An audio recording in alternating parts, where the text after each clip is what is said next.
कि रघुनाथपुर सीट ऐसी है जहां पर मुस्लिम और ठाकुर का गठबंधन है, तो ठाकुर होने की वजह से जी ये खबर आ रही है, वो बता रहे तेज प्रताप यादव ने भी वोट डाल दिया है। ये तस्वीरें देख लीजिए, पटना में तेज प्रताप यादव पहुंचे।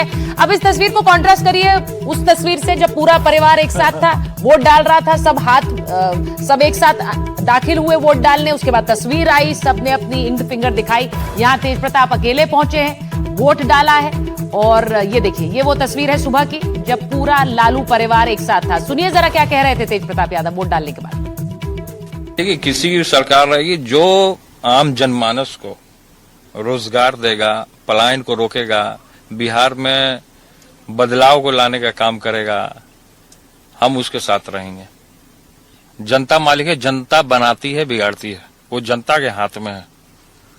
और क्या विरासत है, नई विरासत है, विरासत तो लोहिया जी की है, कर्पूरी ठाकुर जी की है, जननायक जयप्रकाश नारायण जी की है, और उसी से तो लालू जी भी निकले हैं। तो विचारधारा है सामाजिक न्याय, संपूर्ण बदलाव, संपूर्ण क्रांति, जो जयप्रकाश नारायण जी ने जो आगे बढ़ाने का काम किया, तो उसी विचार को लालू जी बढ़ा रहे हैं। वही विचार है। आपको अगर मुख्यमंत्री बनने का मौका मिलेगा तो बनेंगे? अब देखिए, हमारे पिता ने खुद कहा है कि अगर हमको प्रधानमंत्री बनने का मौका मिलेगा तो क्यों गवाएगा, तो मुख्यमंत्री बनने का मौका मिलेगा तो क्यों कोई गवाएगा।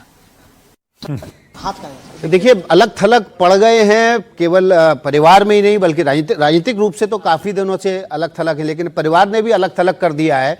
ये इस तस्वीर के जरिए साफ होता है। तेज प्रताप अकेले पहुंचे हैं जबकि लालू अपने पूरे कुनबे के साथ वोट डालने पहुंचे थे। और देखिए, हमारे साथ खास मेहमानों का पैनल भी जुड़ गया है, इंट्रोड्यूस करा देते हैं। ऋषि मिश्रा हैं, राजनीतिक विश्लेषक, हमारे साथ पटना से जुड़ेंगे। विजय त्रिवेदी वरिष्ठ पत्रकार हैं, हमारे साथ स्टूडियो में हैं। ईशान त्यागी हैं, कांग्रेस के प्रवक्ता हैं। इसके अलावा मयंक मौली हैं, बीजेपी की प्रवक्ता हैं। और हमारे साथ स्टूडियो में सतीश केसिंग भी। सतीश केसिंग, ये जो तस्वीर है, तेज प्रताप अकेले गए, लालू अपने पूरे बाकी कुनवे के साथ गए।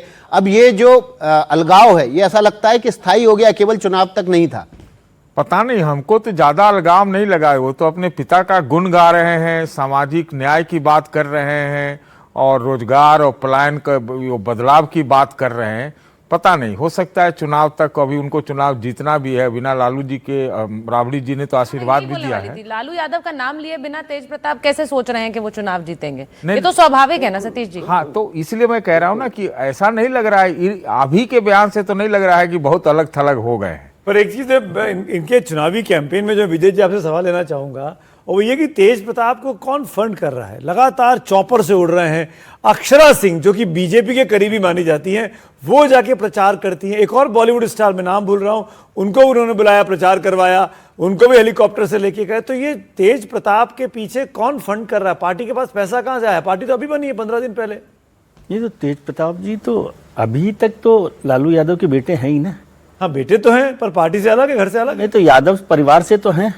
हाँ, तो फिर भी आप ये सवाल कर रहे हैं, तो आप क्या कह रहे हैं कि पार्टी इनको फंड कर रही है? पार्टी फंड कर रही है नहीं, और उनके पास भी पैसा है, पार्टी फंड कर रही है। और राजनीति में रिश्ते जो है वो जरूरत से होते हैं। इसलिए सतीश जी जो कह रहे हैं कि कल क्या होगा, कल वो बाहर ही खड़े रहेंगे, अंदर बैठेंगे, कुछ भी हो सकता है कि उनके साथ आरसी क्या। मयंक मौली जी मौजूद है, ईशान त्यागी है, ऋषि मिश्रा है। मयंक जी, तेज प्रताप चुनाव जीतेंगे कि हारेंगे? बीजेपी का क्या रिएक्शन है? अब ये तो देखिए, उनके घर में लालू प्रसाद यादव जी का मामला बड़ा इंटरेस्टिंग है सर। उनके यहाँ सत्ता का सेमीफाइनल जो है विगत कुछ महीनों से लगातार जारी है। तो हम देख पा रहे हैं कि जैसे अगर तेजस्वी यादव जी को राजनीतिक रूप से औरंगजेब की राह ना चलता हुआ देखा जाए तो मेरे हिसाब से तो अतिशयोक्ति होगी, क्योंकि एक तरीके से उन्होंने शाहजहां की तरह लालू प्रसाद यादव जी को कुर्सी पे, व्हील चेयर पे कैद कर रखा है, और अपने भाई साहब को कहिए पार्टी से निकाल दिया, बहन को कहिए चुनाव लड़ने नहीं दिया, और खुद अकेले निकल पड़े हैं बिहार के कथित तौर पे सीएम बनने के लिए।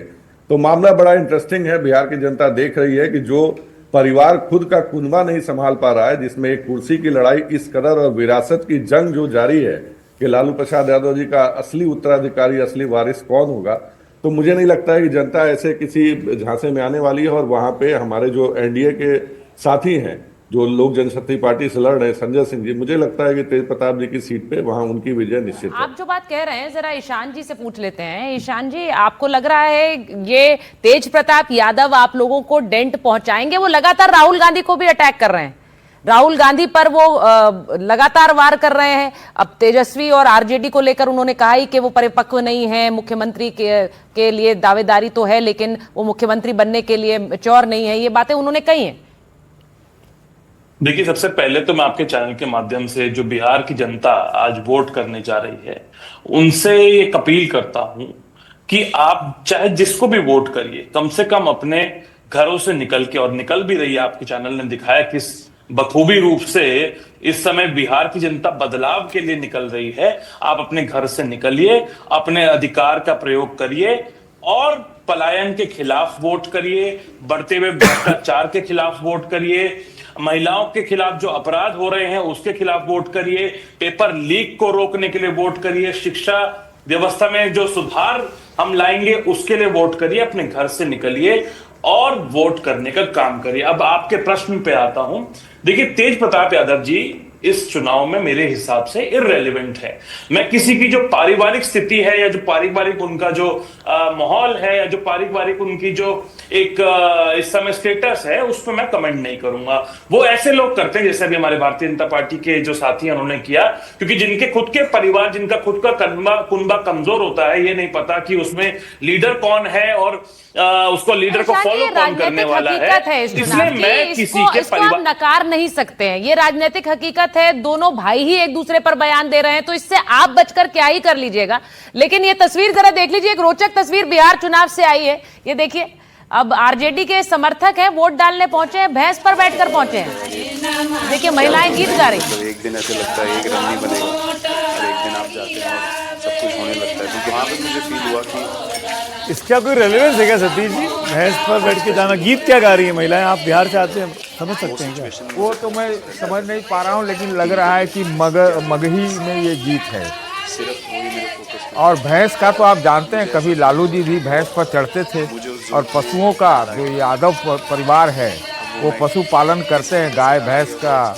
तो मुझे लगता है एक मैसेज देने का प्रयास है, चाहे यादवों को देने का हो, चाहे किसानों को देने का हो, या जो पिछड़े वर्ग है उसको मैसेज देने के लिए हो सकता है। या फिर कोई हो सकता है कोई नायाब आदमी अपनी जगह या पहचान बनाना चाहता है तो ऐसे ही नायाब चीजें करता है, शायद ये हो। अभी तक उम्मीदवार ऐसा करते थे, ये पहली बार है। मतलब मुझे वोटर जा रहा है वोट डालने के लिए। बिहार में के बारे में एक बात बताऊं, वहाँ नेता से जनता जो है ज्यादा चुनाव लड़ती है, जनता ज्यादा। आपने कहा था हर व्यक्ति जो है वो राजनीतिक है और वो अपने वजूद का, अपने जाति का, अपने टोला का, अपने कुनबे का, अपने इलाके का सब चुनाव लड़ते हैं, सबको मौका मिलता है। इसलिए देखते हैं सब फैक्ट्री वैक्ट्री भले नहीं बिहार में हो, नेता की फैक्ट्री तो जबरदस्त आबाद है। लेकिन विजय जी, ये तस्वीर आप इसको कैसे एनालिसिस करते हैं? ये तो 30 साल पुरानी तस्वीर है। अब जो जैन जी आ गई है वो इस तस्वीर को स्वीकार करेगी क्या?